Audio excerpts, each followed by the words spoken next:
मैं लड़की हूं, मैं लड़ सकती हूं। उत्तर प्रदेश के चुनाव में कांग्रेस महासचिव प्रियंका गांधी ने यह नारा दिया था। उत्तर प्रदेश के विधानसभा चुनाव कांग्रेस ने नारी सशक्तिकरण को मुद्दा बनाकर लड़े थे। हालांकि उस चुनाव में उनके इस नारे ने उनकी पार्टी को जीत दिलाने में सहायता नहीं की थी। खैर, सोलन में जरूर उनकी पार्टी को 2 महिला नेत्रियों ने इस नारे को चरितार्थ कर दिखाया है। सोलन नगर निगम के मेयर को लेकर कांग्रेस में गुटबाजी के चलते खूब खींचतान चल रही थी। नए बने सोलन नगर निगम के पहले चुनाव में कांग्रेस ने बहुमत हासिल किया और पूनम ग्रोवर सोलन नगर निगम की पहली मेयर बनी। लेकिन उनकी अपनी पार्टी के कुछ स्थानीय नेताओं और पार्षदों को उनका मेयर बने रहना रास नहीं आ रहा था और कांग्रेस के एक गुट ने विपक्ष के साथ तालमेल कर पूनम ग्रोवर के खिलाफ अविश्वास प्रस्ताव लाने की असफल कोशिश की थी। खैर, 2.5 साल बाद मेयर का चुनाव पुनः हुआ तो पूनम ग्रोवर को हटाने का प्रयास करने वाले गुट ने मेयर पद पर कब्जा जमाने की कवायद शुरू की। लेकिन वर्तमान मेयर उषा शर्मा और पूर्व मेयर पूनम ग्रोवर की जोड़ी ने नई संभावनाओं की तलाश करते हुए नए समीकरण बनाकर मेयर की कुर्सी पर कब्जा कर लिया और दूसरी बार भी उषा शर्मा के तौर पर सोलन को महिला मेयर बनी। उषा शर्मा के मेयर बनने को स्थानीय विधायक एवं मंत्री धनीराम शांडिल ने अपनी व्यक्तिगत पराजय माना और कांग्रेस की ओर से उषा शर्मा, पूनम ग्रोवर और 2 अन्य पार्षदों के खिलाफ पार्टी विहप की अवहेलना करने का आरोप लगाते हुए दल बदल कानून के अंतर्गत शिकायत दर्ज की। इसी वर्ष 2 महीने पहले उषा और पूनम को सरकार ने पार्षद पद से अयोग्य घोषित कर उषा शर्मा को मेयर पद से हटा दिया गया। लेकिन दोनों महिलाओं ने हार मानने से इनकार करते हुए सरकार के अयोग्यता के निर्णय को हिमाचल हाई कोर्ट में चुनौती दी। वह वहां से राहत पाने में असफल रही। फिर भी उन्होंने अपने लड़ने के संकल्प को जारी रखते हुए हाई कोर्ट के निर्णय को देश की सबसे बड़ी अदालत में चुनौती दी। सुप्रीम कोर्ट ने शुरुआती तर्क सुनने के बाद उषा शर्मा को आंतरिक राहत देते हुए अगले आदेश तक मेयर पद पर बहाल कर दिया है। इसके अतिरिक्त उषा शर्मा और पूनम ग्रोवर पार्षद भी बनी रहेंगी। प्रतिष्ठित अंग्रेजी दैनिक ट्रिब्यून पर भरोसा करें तो कोर्ट ने सुनवाई के दौरान टिप्पणी करते हुए कहा कि यह प्रकरण मेल वायसाइड भावना से ग्रस्त लगता है। कोर्ट ने यह भी कहा कि हमने नहीं सोचा था कि हिमाचल में भी महिलाओं के साथ ऐसा पक्षपात हो सकता है। उषा शर्मा और पूनम ग्रोवर की सुप्रीम कोर्ट में विचाराधीन याचिका पर अंतिम निर्णय भविष्य के गर्भ में है, लेकिन आज तक उनका यह संघर्ष काबिले तारीफ है। यहाँ एक बात और दर्ज करने काबिल है कि सुप्रीम कोर्ट में उनके पक्ष रखने वाली वकील भी एक महिला युवा राधिका गौतम और उनकी सहायक वकील भी अंजलि दुबे युवा महिला थी। मैम, सबसे पहले तो आपको मेयर पद पर वापस से बने रहने के लिए बहुत बहुत शुभकामनाएं। धन्यवाद। तो अभी आपने जो मेयर पद के लिए लड़ाई लड़ी है, इसके बाद आपको कैसा लग रहा है जीत के बाद? बहुत अच्छा लग रहा है। नेचुरली कोई आपके ऊपर कोई दाग लगता है और वो दाग 1 मिनट में ही हट जाए तो कितनी खुशी की बात है। ये बहुत ज़्यादा खुशी की बात है मेरे लिए। जी बिल्कुल। तो इसमें आप संगठन की हार देखती हैं या सरकार की हार देखती हैं? नहीं, हम किसी की हार नहीं देखते, हम सच्चाई की जीत देखते हैं इसमें। क्यों हम सच्चे थे, लेकिन झूठ कहते हैं ना कि सच की होगी जीत सदा ही, झूठ सदा ही हारेगा। तो ये झूठ 1 मिनट में धराशायी हो गया।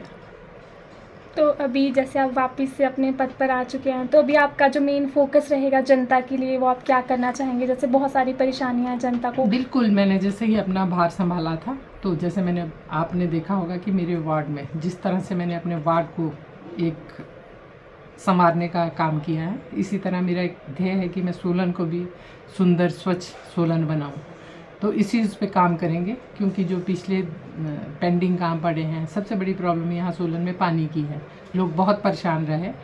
कारण रहा कि गर्मियों में एक तो जल स्तर बहुत नीचे चला गया था, दूसरे उसके बाद एकदम बरसात शुरू होगी, उसकी वजह से सिल्ट आती है। तो काफ़ी लंबे समय तक, क्योंकि इस बार ही पहली बार ऐसा हुआ कि बहुत लंबे समय तक लोगों को मुश्किलों का सामना करना। इसमें होता क्या है कि जिनों के पास तो टैंकियाँ हैं वो उनके फिर भी स्टोरेज हो जाती है, 2, 3, 4, 5 दिन का गुजारा कर लेते हैं। लेकिन जो किराएदार होते हैं उनके पास स्टोरेज नहीं होती, वो बेचारे इकट्ठा करके रहते हैं और उनके लिए बहुत मुश्किल, क्योंकि सोलन में जल स्रोत भी कम है। अगर आपको पास नलके में पानी नहीं आएगा तो उसके लिए बहुत मुश्किल होती है।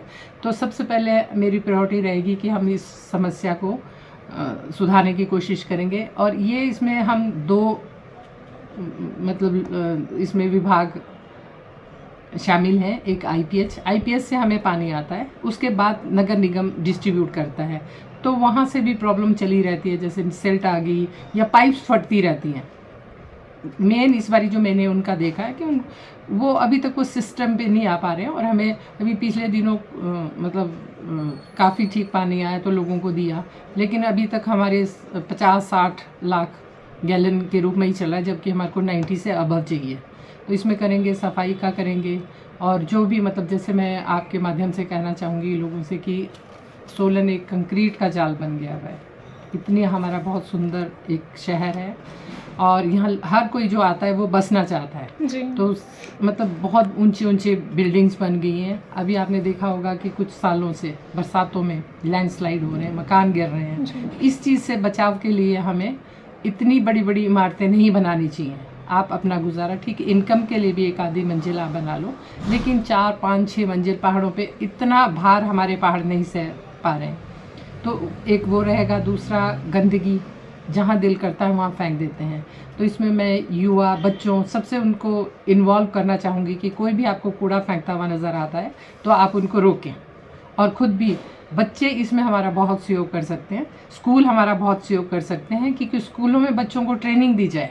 कोई भी चीज़ सीखनी है, हम अगर बच्चों में अगर ये चीज़ें डाल देते हैं, जिस तरह हम डालते हैं कि जी बच्चों खाना खाने से पहले हाथ धोने चाहिए, तो उसी तरह से कि आप सड़कों पे, क्योंकि वैसे एक देखा जाए कि एक ऑप्शन भी नहीं है लोगों के पास कि हम कूड़ा कहाँ फेंकें, लेकिन उसमें ये करें कि जैसे लेडी जा रही हैं, कोई भी अपने बैग में डाल लें कूड़ा। बच्चों को भी यही सिखाएं कि आप अपने बैग में डाल दें और घर के आके डस्टबिन में कूड़ा फेंक दें। ये इधर उधर फेंकते हैं, उससे नालियाँ बंद होती हैं और अपना शहर जो हमारा है वो गंदा लगता है। बाकी और संस्थाओं से, जैसे निजी संस्थाएं, उनको भी अपना योगदान दे सकते हैं। हर एक लोग जो सोलन के साथ जुड़े हुए हैं, अगर आप थोड़ा सा भी योगदान सफाई में या किसी भी रूप में आप देना चाहें तो आपका हमेशा मैं वेलकम करूँगी, क्योंकि हमने ये हमारा एक बहुत सुंदर शहर है और इसको हमने सबने मिल के बनाना, मेंटेन करके जी। तो अभी आप सोलन की जनता से कोई मैसेज उनको शेयर करना चाहेंगे? बस यही मैंने आपको इतना बड़ा मैसेज दे दिया है कि ये आपका शहर है। जी बिल्कुल। हम तो एक साधन है मात्र है। आज मैं हूँ, कल कोई और आएगा, लेकिन आप लोगों ने यहीं रहना है। तो इसके लिए आप लोगों की इन्वॉल्वमेंट बहुत ज़रूरी है। शुरुआत खुद से। हाँ, खुद से, अपने घर से। घर को तो हम साफ रखते हैं, तो लेकिन वही स्थिति अगर हम अपने पार्कों की, अपनी सड़कों की, अपने शहर की रखेंगे तो हमारा शहर एक एग्जाम्पल बनेगा। जैसे आपने देखा होगा कि जो इंदौर है वो हमेशा प्रथम आता है सफाई की दृष्टि में, तो वहाँ जो निजी संस्थाएं हैं वो उसको हैंडल कर रही हैं। तो यहाँ सोलन में भी हम चाहेंगे कि निजी संस्थाएं, लोग आएँ और इस मुहिम में अपनी भागीदारी दें। बहुत बढ़िया मैम, बहुत अच्छी सोच है आपकी। Thank you so much.